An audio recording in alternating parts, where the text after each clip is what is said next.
Unang-una sa lahat, babatiin ko ang aking kaibigan, si Michael Mosqueda. Shoutout sa'yo, kaibigan.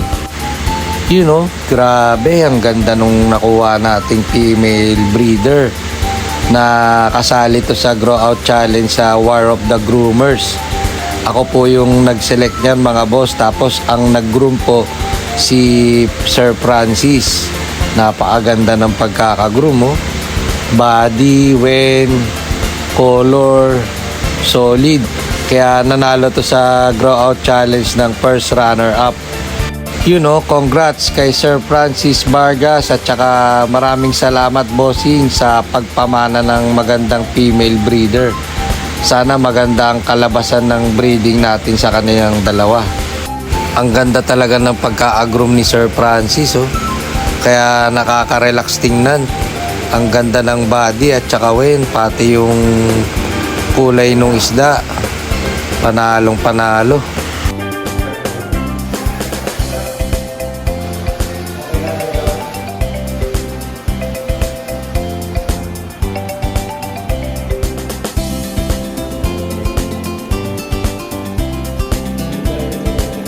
Ayun, syempre kumuha ulit tayo ng mabangis na male breeder. Ito, i-prepare natin to sa Tiger Shogun natin na ang pangalan ay King. Medyo mahigpit ito, pagkakakali. Galing po. Saan galing ito? Cagayan de Oro. Shoutout kay Sir Kim. Show quality yan, mga boss. Panda Trico, dorsal pa lang. Ito ang gagamitin natin sa susunod na male breeder.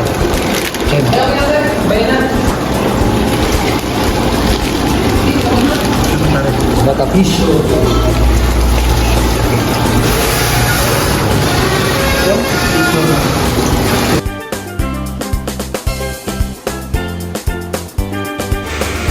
Yung panda natin, pinangalanan natin ng Vegeta. Tapos yan, i-prepare natin dyan sa Tiger Shogun natin na own breed natin. Sana maganda ang kalabasan at maging successful.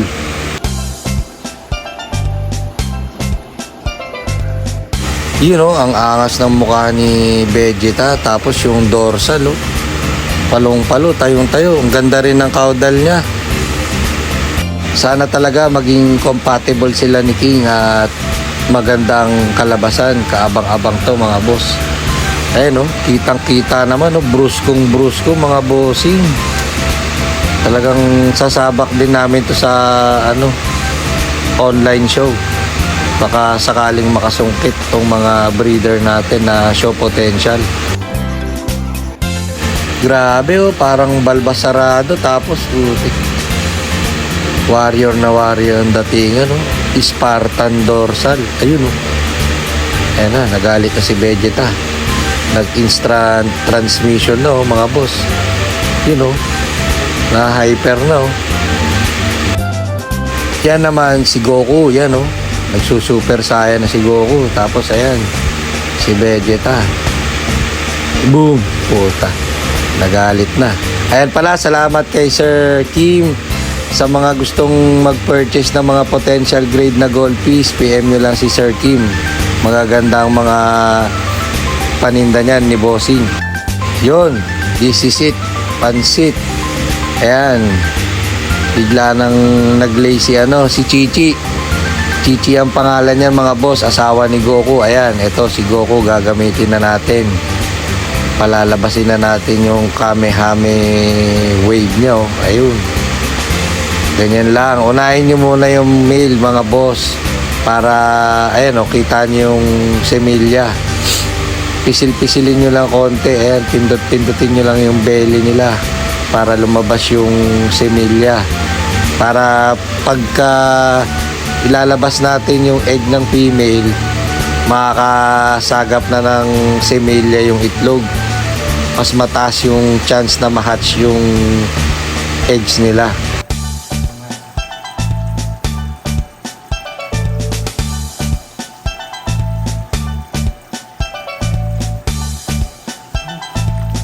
Yan, ito.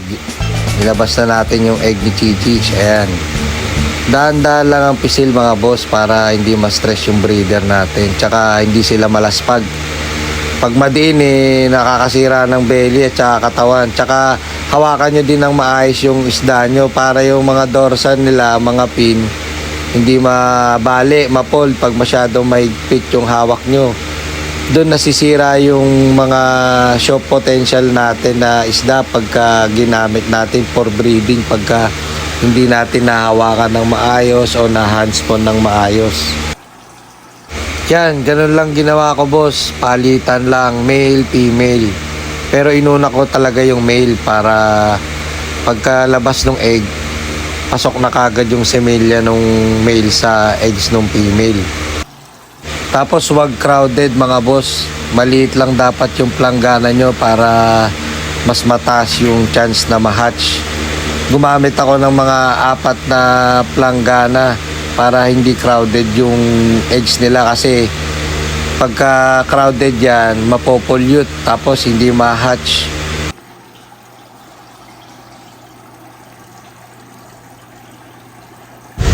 Grabe, ang laki ni Chichi mga boss. Kaya ang dami ng eggs 4 na batyahe na gamit ko. Buti nasa kondisyon si Goku. Marami rin siyang nilabas sa similya. Alas 4 ng madaling araw yan, ginising ako ng best friend ko si Louie Bernabe. Nakita niya kasi hinahabol, tapos hinawakan niya, sumirit daw kagad yung itlog. Kaya yan, hinanspon ko na. O diba, narinig yung tilaok ng manok.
Yun.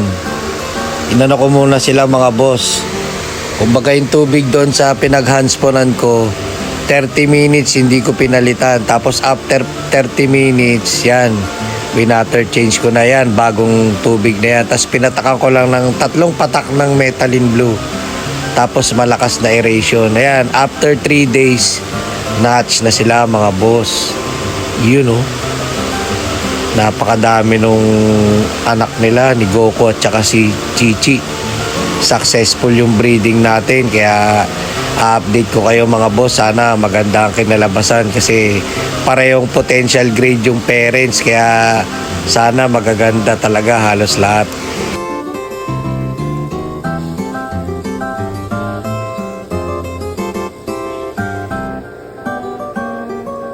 Yung ibang batcha, medyo delay yung pag-hatch ng iba pero na-hatch naman halos lahat kaya nakakatuwa, compatible yung dalawang potential grade natin na breeder. Si Goku 14K ang bili natin doon kaya sinulit namin, ayan. Ang dami nung napisa mga boss.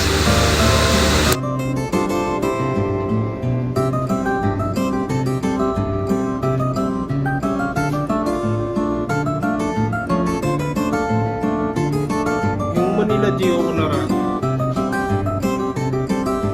Hinihintay ko mag-breed.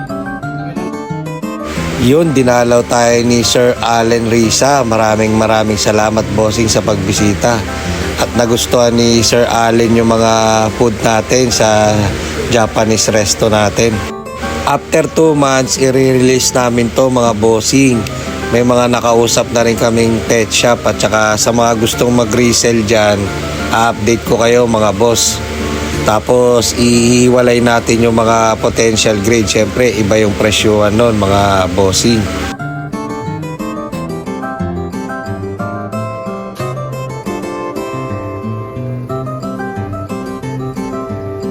Grabe, sobrang dami nung na-hatch mga boss. May 1,000 ata to.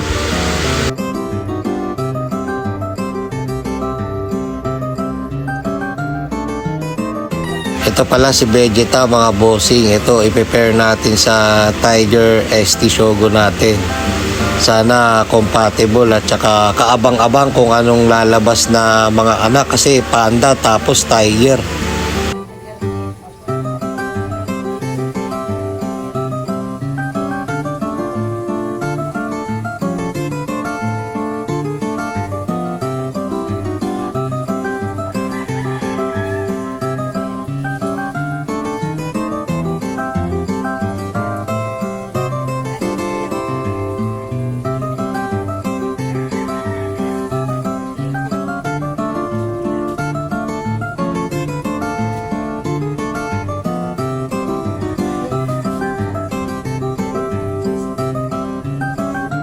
Yan, mag-almost 2 weeks na sila dito mga boss. Grabe, ang tatakaw ng mga yan. Pinapakain na natin sila ng BBS, baby brine shrimp.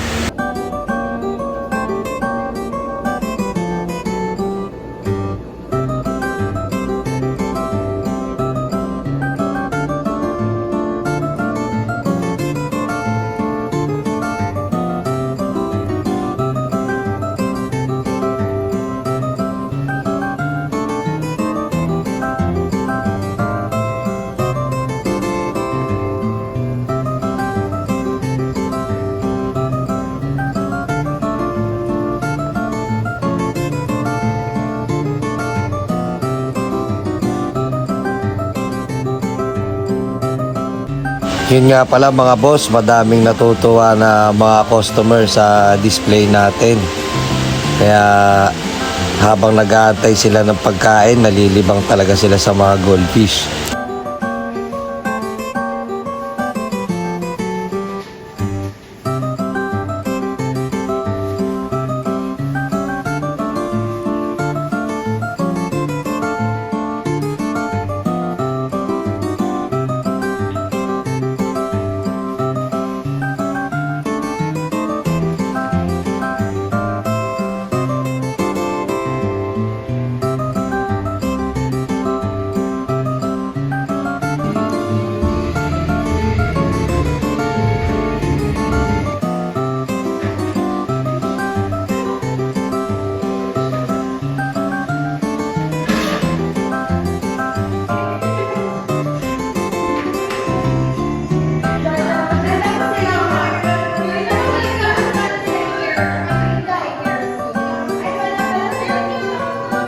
Yun tsahan fried rice. Yan, paborito ng Japanese guest natin. Ayan, halos araw-araw na kumakain dito yan mga bossing. Ayan talagang mausok-usok pa yung ramen natin tsaka yung tsahan fried rice. Meron din tayong isang Japanese na suki. Yan, nagustuhan yung gyoza natin. Umu-order sa amin yan ng 6 na set ng gyoza.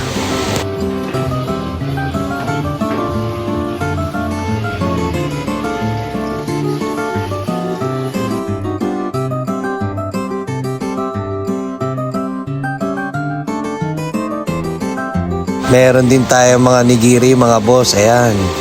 Cheesy ebi nigiri. Hipon yan na may torch cheese. Tapos ito yung salmon nigiri natin mga boss. Ito talaga yung bestseller namin, yung buy one take one ramen. 369 lang, may dalawang ramen bowl na kayo mga bossing. Talagang panalong panalo yung lasa niyan.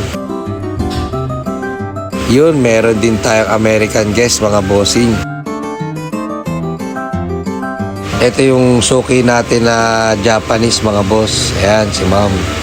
Halos lagi nag-order talaga sa amin yan. Ito yung dining namin mga bossing. Air condition tayo kaya masarap kumain dito mga boss.